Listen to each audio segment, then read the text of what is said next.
You're planning on traveling to Greece. Well, I went on an epic summer adventure in Greece and it felt like living in a movie.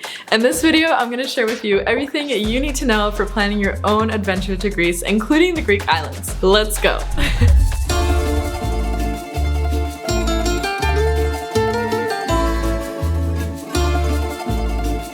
How do you get to Greece? I flew directly from Washington Dulles Airport to Athens, Greece with United. It was really easy, really streamlined, and then I spent a few days in Athens exploring the city and fighting off jet lag. How do you get around in Greece? The public transportation is amazing. I would recommend walking or the metro. I use the metro to get from the airport to my accommodation in Athens. You could also take Uber or a taxi, but public transport is amazing. And then on the islands, I would recommend renting a car. There are also options that people get around with scooters or ATVs. Just be careful if you do decide to do that. They also have buses to get around, which is a great budget-friendly approach, or taxis, but those are very, very expensive on the islands. They did not have Uber as far as I saw on the Greek islands, so that is something to be aware of and prepared for. What time of year to visit? Summer is a peak travel time in Greece.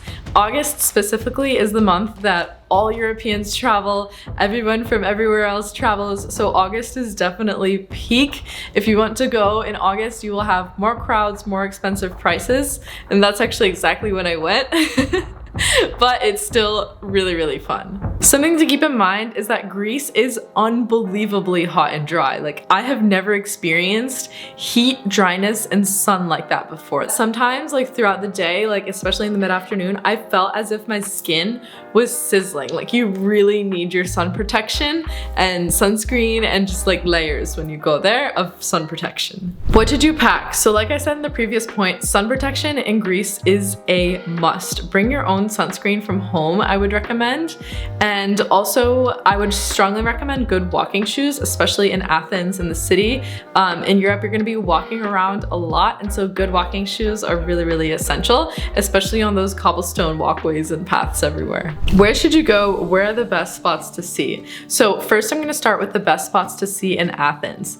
You have the Acropolis, Parthenon, the Palka neighborhood, Mount Lycabettus, or the Rock of Athena at sunset, the Panathenaic Stadium, Herod Atticus Odeon, the ancient Agora of Athens, Philippohos Hill, the Temple of Poseidon at sunset, Monastiraki neighborhood, the National Gardens, Sine Peris, Areopagus, the Rock of Justice at sunset. The Temple of Hephaestus is the best preserved ancient temple in Greece, and you will find it inside the ancient Agora, and the Temple of the Olympian Zeus. So I would recommend spending 2 days exploring Athens. I found this a perfect amount of time before popping over to the Greek islands. Now, I would recommend 3 days at least on each of the islands that you choose to visit. I have videos on each of the Greek islands that I will be linking right up here that goes more in depth with a vlog style adventure on each of those islands if you decide that that's where you want to go. I have traveled to 4 of the Greek islands: Mykonos, Ios, Santorini, and Milos, and I wrote down a little breakdown of what I felt the vibe of each one was to help you plan your trip to yours. So I felt Mykonos was more of like the expensive party luxury vibes. I found it had a mix of both honeymooners and also like solo travelers looking to party,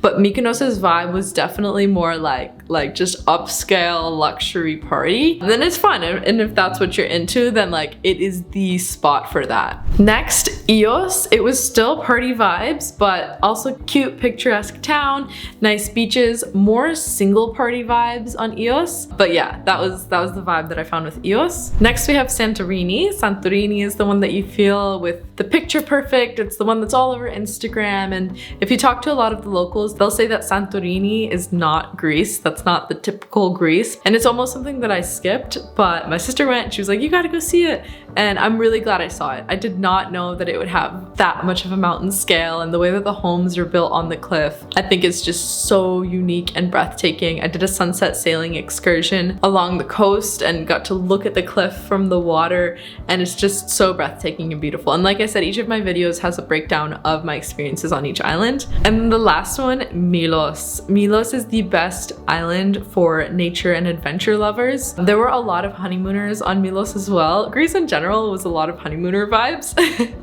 but also a lot of like solo party travelers. The nature in Milos was the most beautiful. The blue water beaches were just stunning. So strongly recommend Milos. Definitely be sure to check out my video on Milos where I share with you the boat tour that we did there. That was one of my favorite days of summer. Just the adventure was so incredible. And we also went on the fastest speedboat in all of Greece. That's crazy. Next, how long should you go for? So we went for 2 weeks and visited 4 islands. I would recommend going for around that time, but maybe visiting 2 or 3 islands more in depth. For our trip, it was really, really great because we got to get exposure to a bunch of different places, but you also want to take into account the transit time from getting to place to place. So how to get around from island to island? I would recommend looking into Sea Jets speedboats. You can also check on ferry hoppers. So if you just Google it, I have my ticket right here, but ferry hopper basically will show you all the routes for the different ferries. I booked with Sea Jets and that was the most premium, most on time, also more expensive, but it was a really great experience on board. And as someone who was a little bit nervous about possibly getting motion sickness, I found that I was fine on the Sea Jets because they go the fastest, and so you don't feel motion sickness when you don't feel the waves of the water. I also always tried to sit somewhere that was by a window, and to have air conditioning on you as well is really helpful. Something else I would recommend is looking out, not down at your phone. And I also get sea bands off of Amazon that, I don't know if it's a placebo, but those help me. Where should you stay? So we ended up booking all of the hotels that we stayed at off of booking.com. I'm normally the type of traveler that tries to go for Airbnbs, but I found that the hotel options available on booking.com were the best for Greece as far as a great place to stay, safe, great value for your money. So I would strongly recommend checking out booking.com, and the names of the different places we stayed at are linked in my vlogs as well. And lastly, what foods to try. Mediterranean food just makes my heart so happy. The food in Greece was so delicious. Greek salads, hummus, gyros, just everything. Eat all the food in Greece. It's so fresh, it's so delicious, and it's just like, apparently it's gyros and not gyros. That's another thing too, because here in the United States we say gyro. We're gonna get a Greek gyro, but apparently they say gyros. But yeah, try all the food in Greece. It is so delicious. The souvlaki, it's so good. Just read a few reviews and go check it out. Overall, that is my guide to traveling to the Greek islands and Greece in general. I hope this was helpful. There are a couple places in Greece that are so high on my bucket list, including Zakynthos. I might try to prioritize that for a future travel, but let me know where you end up choosing to go for your Greek adventure. My name is Mahna Ghafori across all social channels. Be sure to like, comment, and subscribe if this video was helpful. It really helps out my channel, and here's to living your most extraordinary life. See you in the next adventure.